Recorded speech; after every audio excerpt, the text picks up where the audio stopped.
فرماتی ہیں کہ سرکار صلی اللہ علیہ وسلم کی ولادت پر ہر طرف ہی شور مچ گیا اور میرے رشتہ دار دیکھنے کے لیے آئے، کافی ارد گرد کے لوگ دیکھنے کے لیے آئے۔ رب کعبہ کی قسم، حضرت عبد المطلب بھی بھاگتے ہوئے خانہ کعبہ سے آئے اور جب اپنی بہو کی حجرے کی طرف بڑھنے لگے، رب کعبہ کی طرف سے آواز آئی کہ اے عبد المطلب باہر ہی رک جا، ابھی اندر نہیں جا سکتا۔ آپ کے گھر والے اور بھی آپ کے رشتہ دار سرکار صلی اللہ علیہ وسلم کو دیکھنے کے لیے آئے، کیونکہ مکے میں رواج ہوتا تھا، ابھی بھی رواج ہے کہ کسی کے گھر بچہ پیدا ہو تو وہ دیکھنے کے لیے رشتہ دار آتے ہیں، تو سب دیکھنے کے لیے آئے۔ تو اللہ تبارک و تعالیٰ کی طرف سے حکم آیا کہ ابھی اندر جانے کی کسی کو اجازت نہیں ہے۔ تو حضرت عبد المطلب رضی اللہ تعالیٰ عنہ فرماتے ہیں کہ یا رب العالمین کیا وجہ ہے، میں بیتاب ہوں، میں اپنے پوتے کو دیکھوں۔ تو اللہ تبارک و تعالیٰ کی طرف سے حکم آیا کہ اے عبد المطلب ابھی اندر حجرے میں جانے کی اجازت نہیں، اس وجہ سے کہ ابھی تیرے رب کے فرشتے دیدار کرنے کے لیے آئے ہوئے ہیں، سرکار کا دیدار کرنے کے لیے ابھی رب کے فرشتے اترے ہیں۔ تو عبد المطلب کہتے ہیں کہ میں نے دیکھا کہ فرشتوں کی بارات اتر رہی ہے اور میرے پوتے محمد علیہ السلام پیش کر رہے ہیں کہ رب کے فرشتے سرکار پر سلام کرے۔ تو آج سلام سے اعتراض کہ سلام زندے کو کیا جاتا ہے، اور مر جاؤ تم لوگ جو سرکار کو مردہ کہے وہ مر گئے، ان کی نسلیں ختم ہو جائیں گی۔ ہمارے نبی کل بھی زندہ تھے، آج بھی زندہ ہیں، قیامت تک زندہ رہیں گے، یہ مر جائیں گے انشاءاللہ، ان کی نسلیں ختم ہو جائیں گی، لیکن سرکار کا نام اسی طرح زندہ رہے گا۔ تو زندہ ہے اللہ، تو زندہ ہے اللہ، میرے چشم عالم سے چھپ جانے والے سرکار صلی اللہ علیہ وسلم پر درود و سلام رب کے فرشتے بھیجتے ہیں۔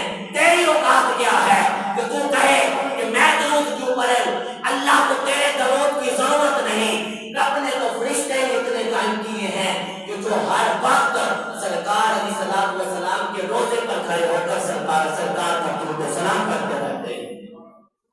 یہ سرکار کی سنت کے ساتھ حدیث ہے، مسند حدیث بیان کر رہا ہوں۔ نبی علیہ السلام نے فرمایا اللہ تبارک و تعالیٰ نے میرے اوپر درود پڑھنے کے لیے اتنے فرشتے قائم کیے ہیں کہ جو فجر سے لے کر مغرب تک 70,000 فرشتے اترتے ہیں اور مدینہ شریف میں ادب کے ساتھ کھڑے ہو کر درود و سلام پڑھتے ہیں۔ پھر مغرب کے بعد ان کی ڈیوٹی ختم ہو جاتی ہے، اس کے بعد پھر مغرب سے لے کر اگلی فجر تک پھر 70,000 فرشتے آتے ہیں اور سرکار پر درود و سلام کرتے ہیں اور کہتے ہیں، حضور علیہ السلام فرماتے ہیں اور مفسرین نے کتابوں میں لکھا ہے کہ سرکار فرماتے ہیں کہ جو ایک مرتبہ مدینے میں حاضری دینے کے لیے درود و سلام کی فرشتہ آتا ہے تو دوبارہ اس کی باری نہیں آتی۔ اللہ نے اتنے فرشتے قائم کیے ہیں کہ جو ایک مرتبہ آ گیا دوبارہ اس کی باری نہیں آنی، وہ رب سے التجا کرتا رہتا ہے کہ اللہ ہماری پھر باری آئے کہ ہم اپنے نبی پر درود پڑھیں۔ اللہ فرماتا ہے کہ تیری باری ختم ہو گئی ہے۔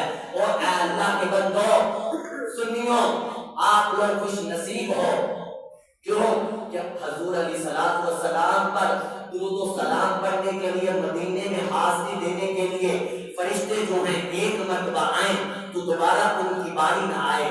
سرکار کے امتی بار بار بلائے جاتے ہیں، ایک مرتبہ نہیں کئی بار بلائے جاتے ہیں۔ یہ سرکار کی ایک نظر کرم ہے، جس پر آ جائے سرکار دیکھے کہ کس کو ہر سال بلا رہا ہے، کسی کو ہر مہینے بلا رہا ہے۔ یہ سرکار کی کرم نوازی ہے، تو ہمیں اس کرم نوازی کا شکر ادا کرنا چاہیے کہ اللہ نے ہماری قسمت میں لکھ دیا ہے کہ ہم بار بار مدینہ دیکھیں۔ یہ مدینے کی برکت ہے۔ اور آج کہتے ہیں بڑے فخر سے کہیں گے جی یہ درود و سلام نہیں، ہم نہیں پڑھتے، زندے پر پڑھتے معاذ اللہ، اور تو مر جائے گا اور مر کر ذلیل ہوگا، تو جب قبر میں جائے گا قبر میں تو ذلیل ہوگا، اللہ تجھے جہنم کی اختلاف میں پھینکے گا. کیوں کہ میرا رب فرماتا ہے کہ میں ہر گستاخی ہر غلطی بندے کی معاف کر سکتا ہوں, اپنے نبی کی بے حرمتی معاف نہیں کر سکتا. یہ سرکار علیہ السلام کی ذات میں جو بے حرمتیاں کرتے ہیں, جو یعنی طرح طرح کی زبانیں کھول کر بکواس کرتے ہیں, ہم ان کو منہ تو جواب دینے کے لیے بیٹھے ہیں. سب سے پہلا تو بات یہ کہ ہماری امام الناس کو یہ جو مرزا جیلوی پلمبر یہ بڑبڑا رہا ہے اور ہماری عوام اللہ ماشاءاللہ اس کے پیچھے لگی ہوئی ہے, وہ تو جہنمی ہے, وہ تو جہنمی ہے. اور جو اس کو مان رہے ہیں وہ بھی اس کے ساتھ جا کر گڑے میں گریں گے. کیوں کہ جو جس کو مانتا ہے, سرکار نے فرمایا کہ جو جس کے ساتھ ہوگا قیامت کے ساتھ اسی کے ساتھ اٹھایا جائے گا. تو وہ ایک بڑا مرزا مر گیا اور دوسرا مرزا پیدا ہو گیا, بنا اس کا بھی کچھ نہیں, بنا اس کا بھی کچھ نہیں. یہ کہتا ہے کہ بابے چیز ہی کیا ہے, بابے تو شاید کوئی نہیں. تو جب بڑے مرزے کو مارا بھی تو ہمارے بابے بھی ہیں. پیر میر علی شاہ صاحب رحمۃ اللہ تعالی علیہ قربان جائیں آپ پر, منہ تو جواب دیا انہوں نے.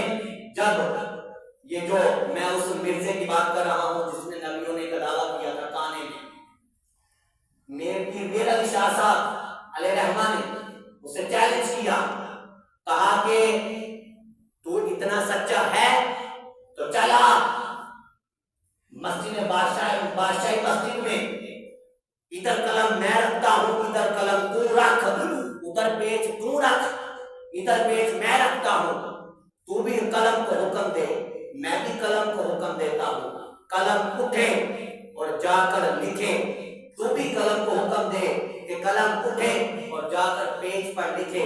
جو سچا ہوگا اس کی قلم اٹھ کر تو جا کر لکھ لے گی. اور دوسرا چیلنج یہ تھا کہ بادشاہی